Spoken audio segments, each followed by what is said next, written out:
Hey everyone, and welcome to this explainer, where we're diving deep into the May 2026 GTA real estate market. You know, if you've been sitting on the fence, waiting for some kind of undeniable, glaring signal about where Toronto housing is actually headed, well, spring 2026 has absolutely delivered it. Today, we're going to break down the hidden trends, look at who holds the leverage, and figure out what this major turning point means for you. So, right off the bat, you might be looking at the headlines and wondering, why on earth are GTA sales rising if prices are supposedly falling? It's a total paradox, right? It's been dominating the news. But today, we're looking way past those surface-level numbers to uncover why the window of opportunity for buyers is actually narrowing a lot faster than those broad headlines want you to believe. All right, let's jump into our first section, sales rise while prices shift. To kick things off, let's look at this. Plus 6.3%.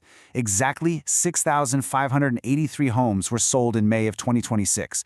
And if we look at the seasonally adjusted numbers, that is actually a massive 10% jump just from April alone. So what's driving this sudden surge? In a word, affordability. We've had a full year of softer selling prices, and when you pair that with lower borrowing costs, it's finally coaxed buyers out of hibernation. Toronto buyers are notoriously patient, but they're seeing the landscape right now and deciding, hey, we need to act before this window shuts.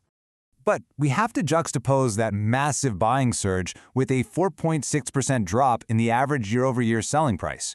In May, that sat at roughly $1,069,700. And the MLS Home Price Index benchmark, which, by the way, is usually the truest measure of a typical home, well, that's down 6.7%. So, on the surface, the yearly comparison literally screams, prices are falling. But if you only focus on that yearly data, you are going to completely miss the real trend playing out right under our noses.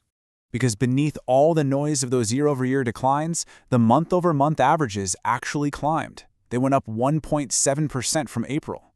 And the median price? Up 3.4%, hitting roughly $910,000.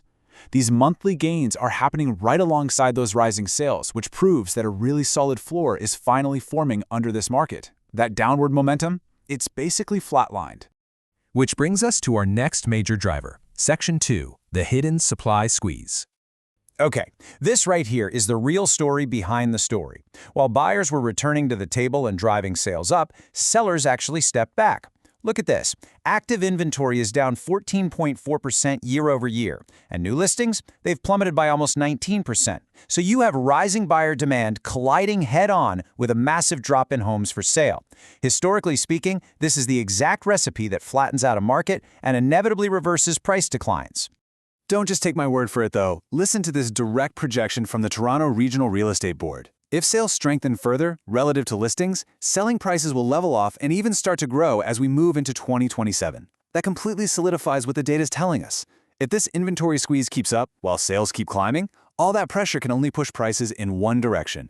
Spring 2026 is truly looking like the definitive turning point. Okay, moving on to Section 3, where the value is. So looking at the year-over-year price changes by home type gives us kind of a treasure map of where the opportunities are.